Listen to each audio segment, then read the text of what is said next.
Hello dear student, आप सभी का बहुत बहुत स्वागत है हमारे यूट्यूब चैनल में। तो डियर स्टूडेंट, आज हम लेकर आए हैं क्लास टेंथ का भौतिकी है। ठीक है, इसमें जो है आपको ऑब्जेक्टिव क्वेश्चन मिलेगा जो आपके एग्ज़ाम में जो है 100% आएगा। ठीक है, तो पहला है, दाढ़ी बनाने में किस प्रकार के दर्पण का उपयोग किया जाता है। तो क्या आपको मालूम है? नहीं मालूम है तो देखिए, सी नंबर जो है सही हो जाएगा। क्या? उत्तल दर्पण। ठीक है, उसके बाद से दूसरा है, गोलीय दर्पण में फोकसांतर एवं वक्रता त्रिज्या के बीच संबंध है।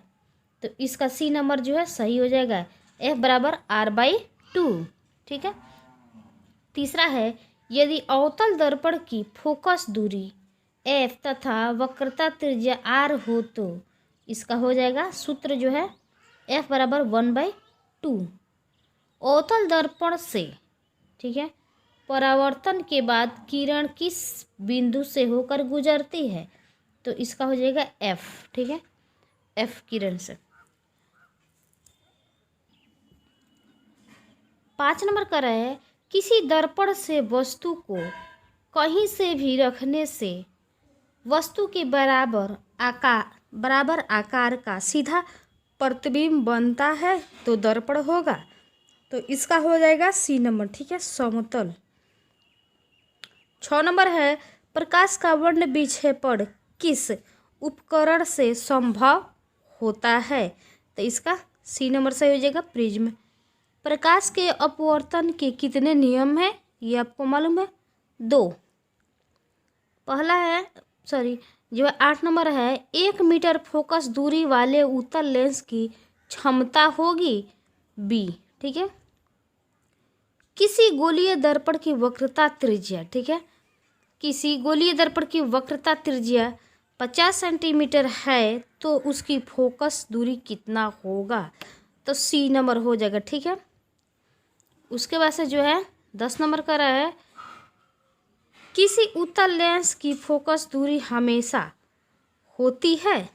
इसका जो हो जाएगा ए नंबर। ठीक है, +VE।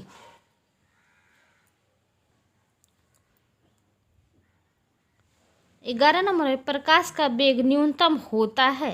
तो इसका जो है डी नंबर सही हो जाएगा, कांच। ठीक है, कांच में निम्न में से कौन सा पदार्थ लेंस बनाने के लिए उपयुक्त नहीं है। ठीक है, उपयुक्त नहीं किया जा सकता है तो डी नंबर। ठीक है, डी नंबर सही हो जाएगा। उसके बाद से है, काल्पनिक प्रतिबिंब होता है। तो इसका हो जाएगा ए नंबर, सीधा। किस दर्पण से हमेशा वस्तु से छोटा प्रतिबिंब प्राप्त होता है। तो गोलीय। ठीक है, आगे बढ़ते हैं।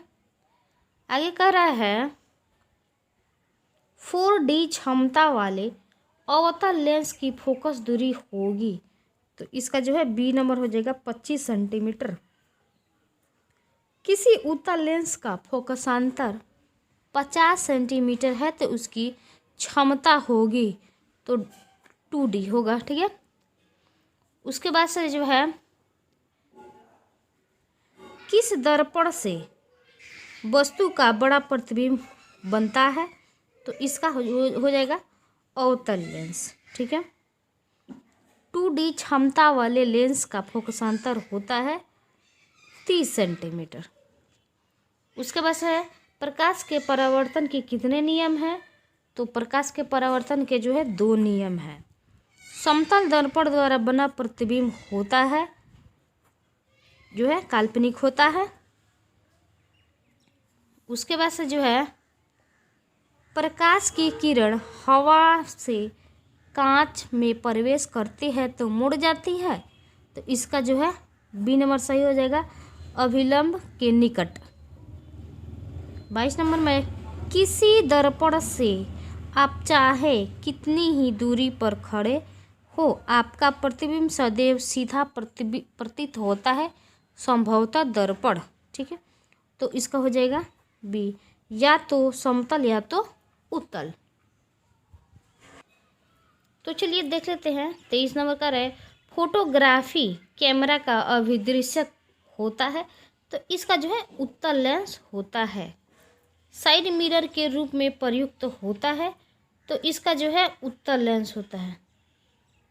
एक अवतल दर्पण की फोकस दूरी 10 सेंटीमीटर है तो उसका वक्रता त्रिज्या होगा, तो डी नंबर सही हो जाएगा 5 सेंटीमीटर। किसी माध्यम के अपवर्तनांक जो है का मान होता है, ठीक है, तो इसका जो है बी नंबर हो जाएगा साइन आई बटा साइन आर।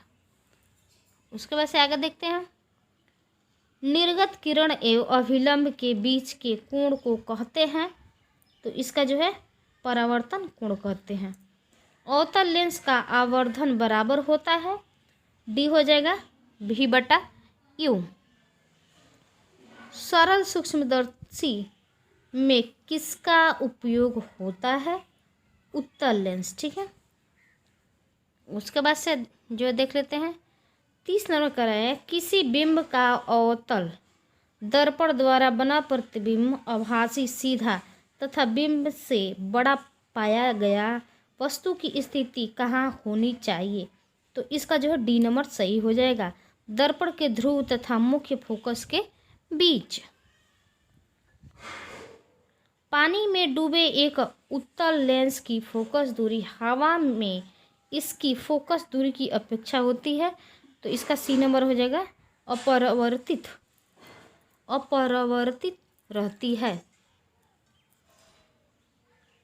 किस लेंस के द्वारा सिर्फ काल्पनिक प्रतिबिंब बनता है, तो इसका जो हो जाएगा उत्तल, ठीक है।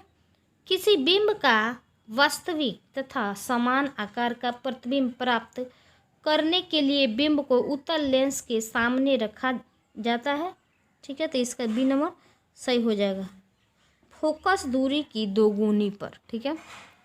उसके बाद से 34 नंबर का रहा है, किस गोलीय दर्पण तथा किसी पतले गोलीय लेंस दोनों को फोकस दूरी -15 सेंटीमीटर है, दर्पण तथा लेंस संभवतः है, तो ये नंबर सही हो जाएगा, दोनों अवतल, ठीक है, परावर्तन के नियम से निर्धारित होता है, ये नंबर हो जाएगा, ठीक है।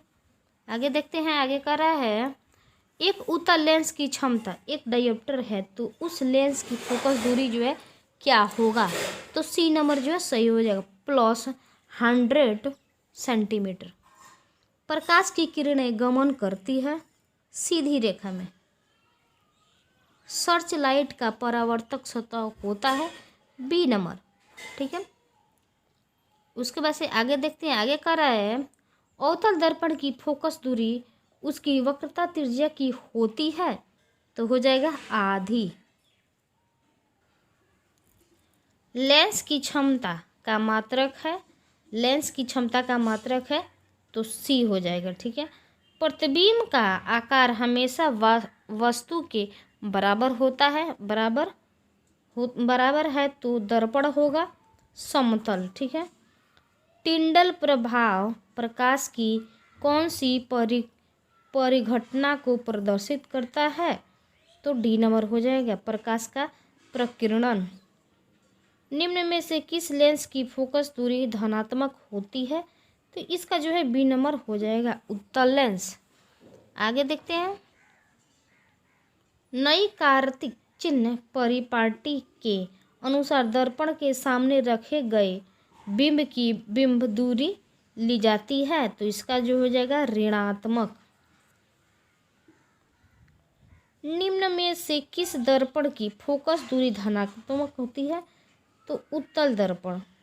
यदि किसी समबाहु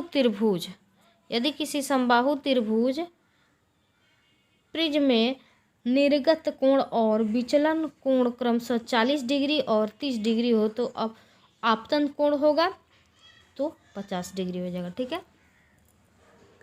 एक उत्तल लेंस होता है, सी नंबर जो सही हो जाएगा, किनारों की अपेक्षा बीच में मोटा।